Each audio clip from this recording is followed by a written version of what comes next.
د خوست هوایي ډګر به ډیر ژر ګټه اخیستنې ته وسپارل شي. خوست د هیواد یو له سرحدي ولایتونو څخه دی چې د افغانستان په جنوب شرق کې پروت او د تولید لوی ظرفیت لري.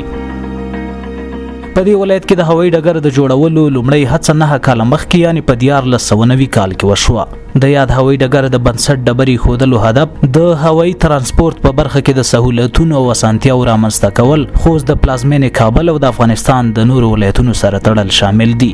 د خوست هوایي ډګر د ملکی هوایي چلند ادارې د انکشافي بودیجې څخه د 1 میلیارډ او 909 میلیون افغانیو په ارزښت جوړیږي چې په 5 مرحلو کې د بنسټ ډبرې ښودل شوې ده چې د 4 مرحلو کار بشپړ او پر 5مه مرحله کار روان چې 98% کار بشپړ شوی دی. 5مه یعنی په وروستۍ مرحله کې شامل برخې د هوایي ډګر ترمینل تعمیر، آی ټي ایم اپرون، واټر ټاور، د وسایطو پارکینګ او د هوایي ترافیکو د ساختمان برخه ده چې د ملکی هوایي چلند ادارې 991 میلیون افغانۍ انکشافي بودیجه پرې مصرفيږي چې د 2% کار له تکمیلیدو وروسته به ډیر ژر افتتاح شي.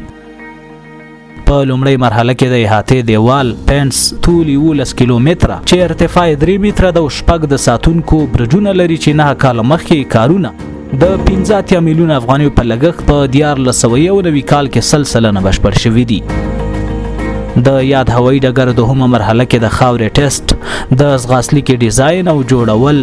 رمپ او ټکسوې، د ترمینل تعمیر او د اطفائیې تعمیر د 11 میلیون افغانیو په لګښت په همدغه کال د سرطان په میاشت کې جوړ شو چې د نورو مرحلو لپاره یې آمادګي ونیول شوه.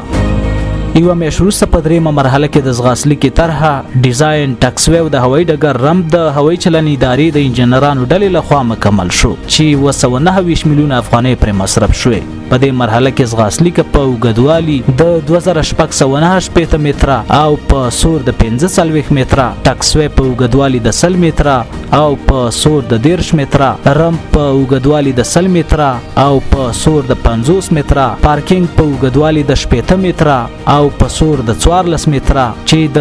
دیناج ټول مجموعي اوږدوالی 6200 متره مربع کیږي چې دغه مرحله د افغانستان د اسلامي جمهوریت دولت د جمهور رئیس محمد اشرف غنی لخوا افتتاح شوې و.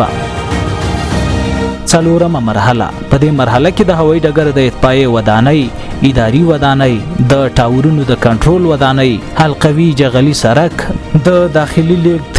قیر شوی سرک او نوري برخې د 3 میلیون افغانیو په قیمت بشپړې شوې دي. اوس مهال د خوست هوایي ډګر د رغونې وروستۍ مرحله په بشپړېدو ده چې په نږدې راتلونکي کې به د الوتنو لپاره چمتو شي. د خوست هوایي ډګر تاسیس کېدل به په هیواد کې د هوایي ترانسپورتي خدماتونو په وده او پراختیا کې مهم رول ولوبوي. د ملکی هوایي چلند اداره په هیواد کې د 4 نړیوالو هوایي ډګرونو او 10 محلي ډګرونو د عملیاتو اداره کولو مسؤلیت پر غاړه لري. باید ویل شي چې دا اداره د زیربنایي پلانونو د پلي کولو، د تخنیکی تجهیزاتو د معیاري کولو، د اصلاحاتو رامنځته کولو او د مسافرینو لپاره د هوایي چلند خدماتو لپاره د اسانتیا او هڅو ته لومړیتوب ورکوي.